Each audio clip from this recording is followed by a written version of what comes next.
Here on the floor. The floor has been well used over the last day or so.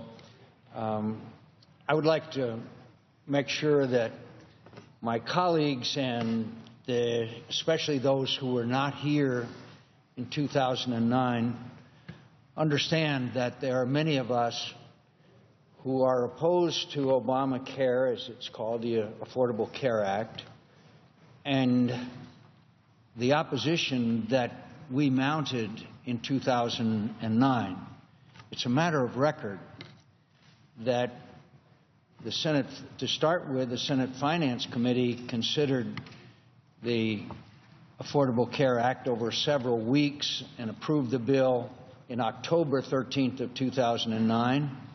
At that time, members of the Finance Committee submitted 564 amendments. 135 amendments were considered, 79 roll call votes taken, 41 amendments were adopted.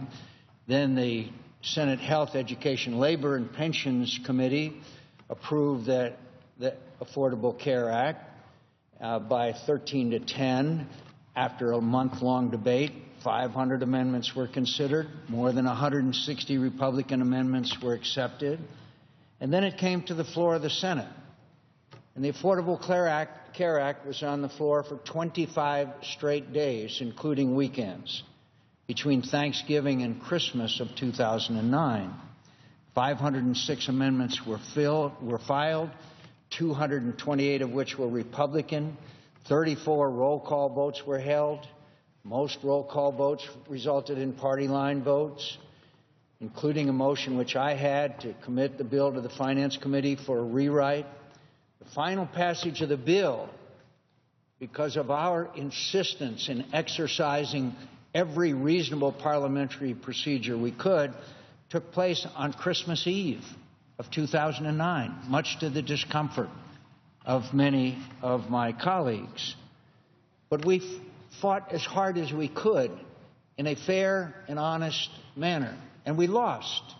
And we lost, one of the reasons is because we were in the minority.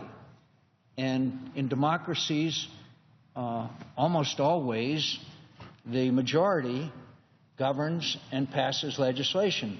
But I was extremely proud of the effort that we on this side of the aisle made to attempt to defeat what we thought was a measure that was not good for America.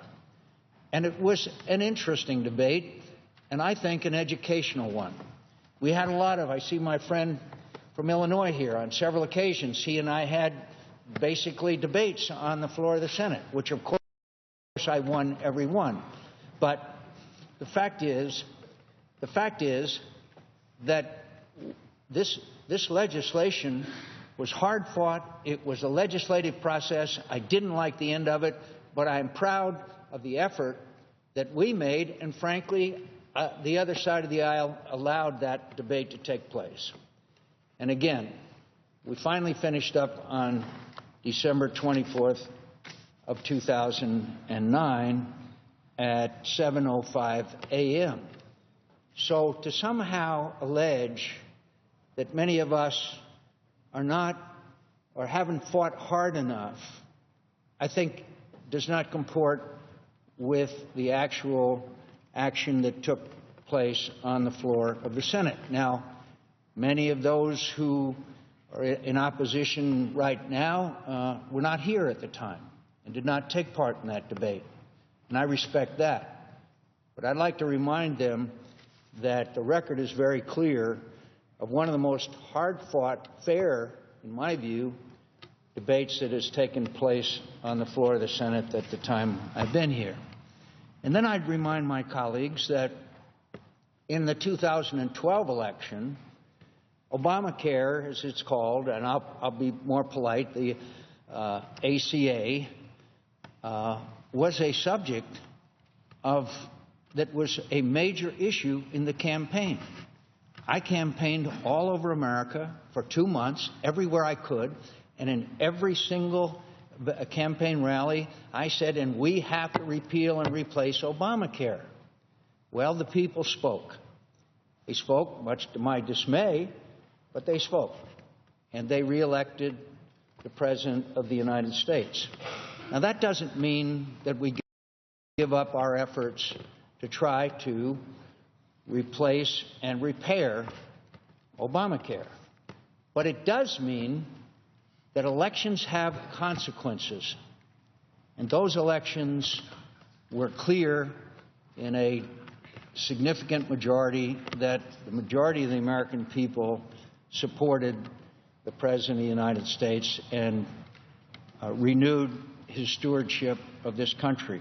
I don't like it. It was not something that I wanted the outcome to be, but I think all of us should respect the outcome of elections which reflects the will of the people. So we just went through a long, many-hour, I can't call it a filibuster because a filibuster is intended to delay passage of legislation. There was no doubt that there was a time certain that the time on the floor would have to expire. So I guess the kindest depiction I can say was extended oratory that took place for many hours on the floor of the Senate, which is the right of the Senate, any senator to do. I respect that right, and obviously the longevity of the discussion was something that was certainly admirable. But during the course of that discussion conducted by my friend from Texas, he said, quote, if you go back to the 1940s Nazi Germany, look, we saw in Britain Neville Chamberlain, who told the British people, accept the Nazis. Yes, they'll dominate the continent of Europe, but that's not our problem. Let's appease them. Why? Because it can't be done. We can't possibly stand against them. And then he went on to say, I suspect those same pundits who say defunding Obamacare can't be done. If it had been in the 1940s, we would have been listening to them. They would have been saying, you cannot defeat the Germans.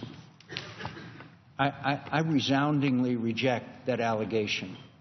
That allegation, in my view, does a great disservice for those brave Americans and those who stood up and said, what's happening in Europe cannot stand.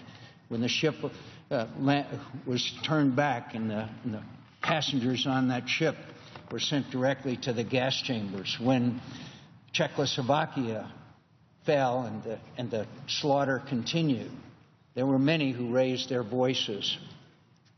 And then there were those who went to war because of the barbaric and great threat to civilization and everything we stand for.